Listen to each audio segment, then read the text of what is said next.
entry door and the step have to be opened all the way. This is different from others. We have a locking mechanism, make it easy to strap in place. And then when you open the door, you can get the hinge right here, so make sure it's all the way open. Okay? Alright. This is an in command. One command, so you have to actually hit the monitor board to run the appliances on the outside. So the first thing we'll always do when we come to this unit is come here, we'll turn the lights on.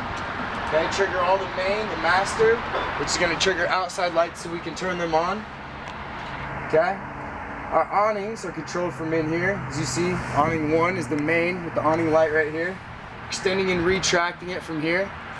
Okay, we have pitch setters on the side of this awning. So when I fully extend it out, you have a lock nut. What you can do, fully extending these out, is bring this casing on in, lock the nut in place. But when you're bringing the awning back down, you need to open this up and make sure this is loose, so the awning can go back to the place that it originally was from. Okay. And we have a second awning on this, controlled from the same monitor board. Okay. Has a pitch setter as well to it. And we're going to go around with the outside and come back in. Thank you. Alright, so 110 hookups. Magnetized door frames, it stays in place. We have a battery disconnect here for storage. The only time we're going to want to use the battery disconnect is when we're actually in storage places, because when you put this on to the off position like this, it disconnects the battery fully from the unit and from charging the unit. So it won't be charging up the battery. 110 hookup with outside speakers. Be careful for this, we'll bring those down. And those are going to be controlled on the inside, but you can also bring the TV and hook it up out here. That's why you have all these power cords. You have a clean out right here for your sewage. If you guys install a washer and dryer hookup, water lines, everything, when you put things in this unit, you're going to kind of want to make sure you're not getting it and abrasing these. PEX piping is pretty brittle after time. It can be broken easily. And the whole light on the inside. Also, this is a heated underbelly, so it's insulated for you guys' appliances to make sure that it won't freeze over in the winter time. Propane, your guys' regulator. Okay, it's going to be on the other side opposite of this tank. This is called the reserve. Regulator's purpose is to pull from one tank to the other, leaving a reserve tank completely full. That's a way to monitor how much propane you're using each time you guys camp. In the front part of this unit, okay, typically the generator hookup, yours is already preset, ready to go. Okay. Already wired up and everything, ready for the exhaust. You have your batteries over here, okay? In this unit we put two 12 volts, okay, ran in series together. These are main inline fuses, okay, so if you're plugging into your unit, something happens, power surge or anything like that, you'd just be changing one of these fuses out possibly, so always bring some spares just in case. Maybe a multi-tool, square tip, drill, things like that that you need for the unit just to make sure you can handle it if a problem occurs. Transfer switch for your guys' generator, not to be messed with until you actually apply a generator in here. Okay, you see your fluid level for your pumps, so your jacks and your slide rooms are on a pumping system in this Cardinal. Okay, the fluid level right here is not going to be accurate until you bring all the jacks up and the slide rooms in completely, which will bring the level back up. Really not a maintenance issue though. We kind of do that ourselves. Won't really have to maintenance it for about a year or so. Okay. Other than that, you have a powered inverter, and that's going to be for your refrigerator. We don't want to plug the inverter in until we're actually driving and unplug from the wall. And the purpose of that inverter is to power up the fridge so you don't have to use propane. Especially at gas stations when you go, you know, you have to turn propane off if you add fuel. A lot of inconveniences to a lot of people. Okay. Docking lights for the front of this unit right here. Little master switch. Slide by you, man. There you go. Cool. Thank you. Okay, docking lights are in the front right here. Typically used for nighttime when you guys are hooking up. But also a cool addition to these, your LEDs on both sides. It's kind of cool at night, very bright. Okay. A leveling system in this Cardinal. Okay, when we hook up, okay, typically when you turn your level on, you have a little monitor right here. It's going to show you the level, green light, red. I can raise my unit for docking. And I just turned it on by pressing these two buttons right here. This is the power switch. Okay, I can auto level, but before I auto level for my unit, I'm gonna want to look under it because I have jacks. I have 6 jacks altogether. Okay, if there's a rock, if there's a tilt on the land, anything like that, it can kind of offset your unit and shift you. So once you do that, you're just gonna simply get off the truck, unhook the hitch, hit the auto leveling system. Once I hit the auto leveling system, I step back away from here because as you can see, it's gonna bring everything down. Kind of step back for a minute, take your time, you know, maybe go back over here, find something under there, move it out of the way, or away from it to keep it from possibly, you know, causing any damage. While we wait for that, okay, my regulator for the propane's right here. Its location's on this side. Okay, I have good for gas, okay? That means it was pulling from this side. Okay, so if I pull from this, move the arrow, it's gonna pull from this tank.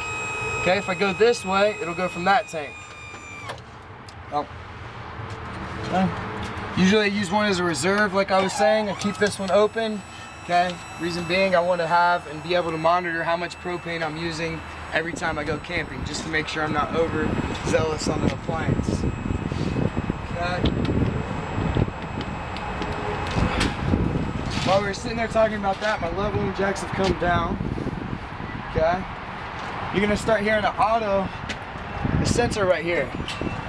The green light indicator is gonna tell us when it's auto leveled out. It's about there. Okay. So it.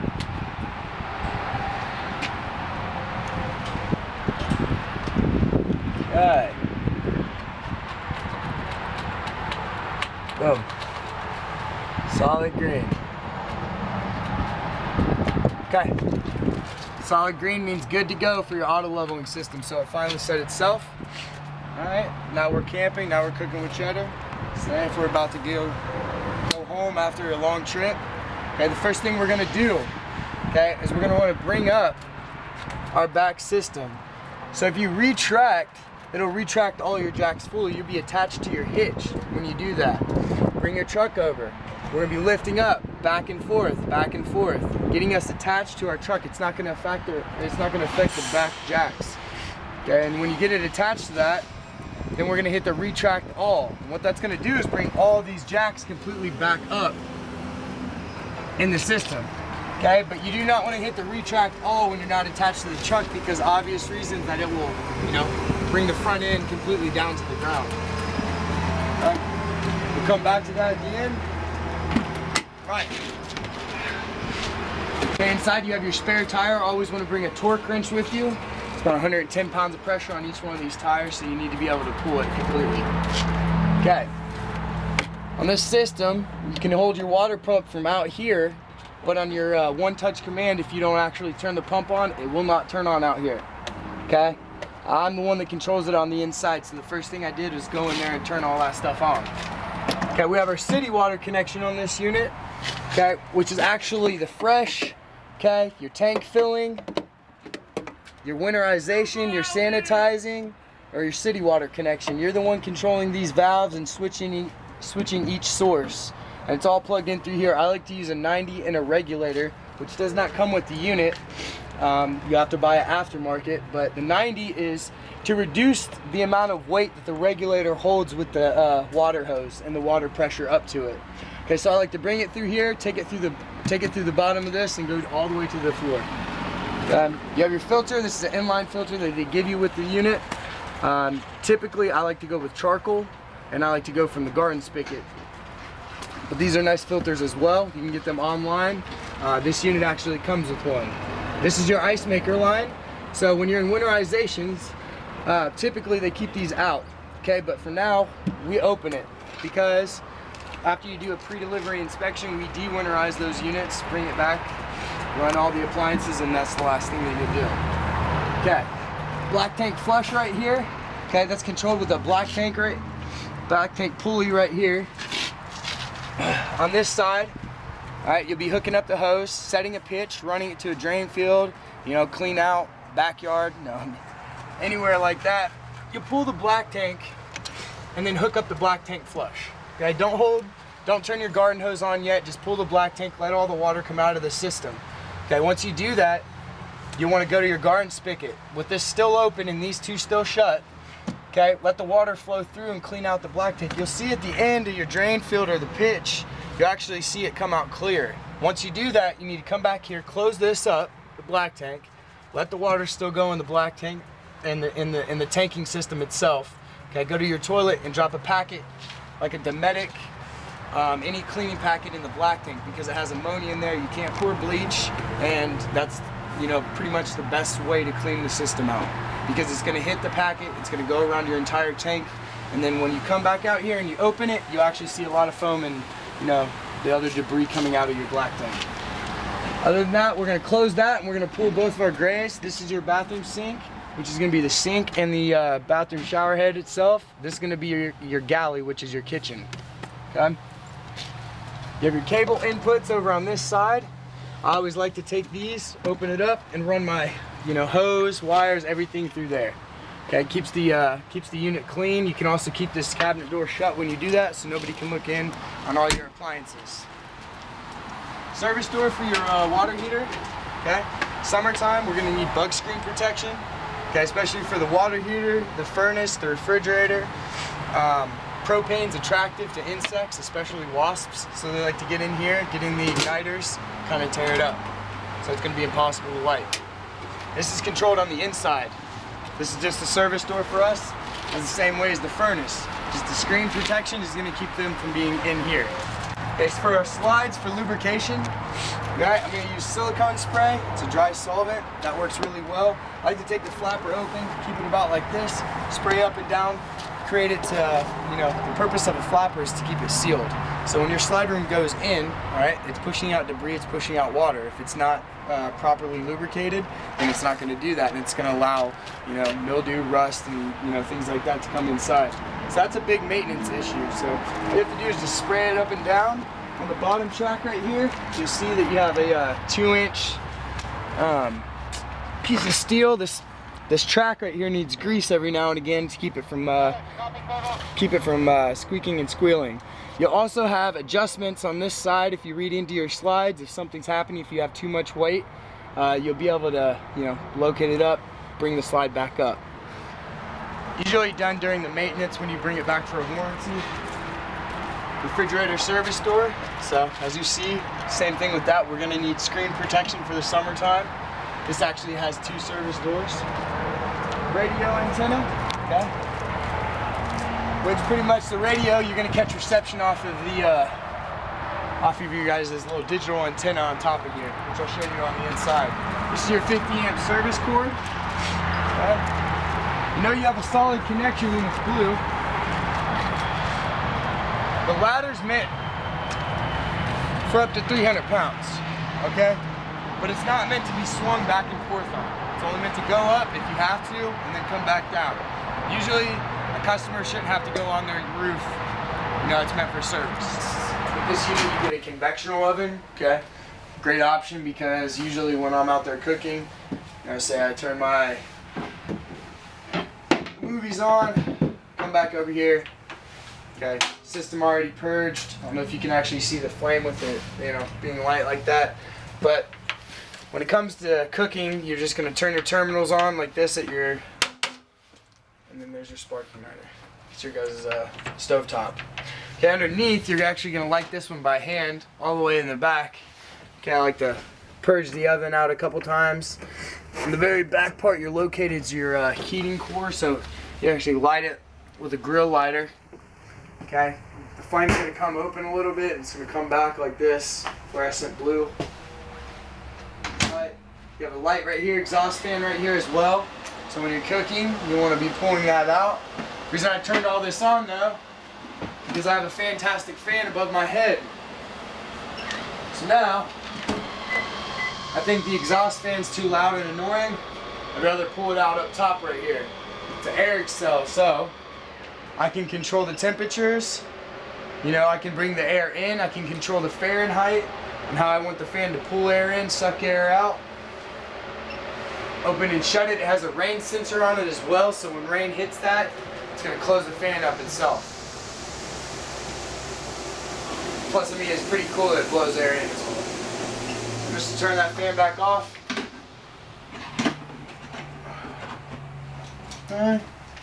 Okay, over here, my dishwasher. Pretty nice. Okay, the Fisher Paykel. I said that right. Alright, it just has the same options you would have in a house. Okay, you can lock and control it right here. Whenever you put the dishes in, there's an 11-minute cycle. You're going through each one of these like this. You have normal, fast, delicate. You know, if you want to go eco, which is going to save, you know, less energy. Okay, more water. Now we're going to go back towards the, towards your guys' bathroom. Your GFI is located in here, which is your ground fault inline, which is basically all your 110s coming to this plug right here. So if I have anything trip, like a hair dryer, blower, coffee maker, I want to come here first before I go to my converter just to make sure this hasn't been tripped. Okay, light switch is in here.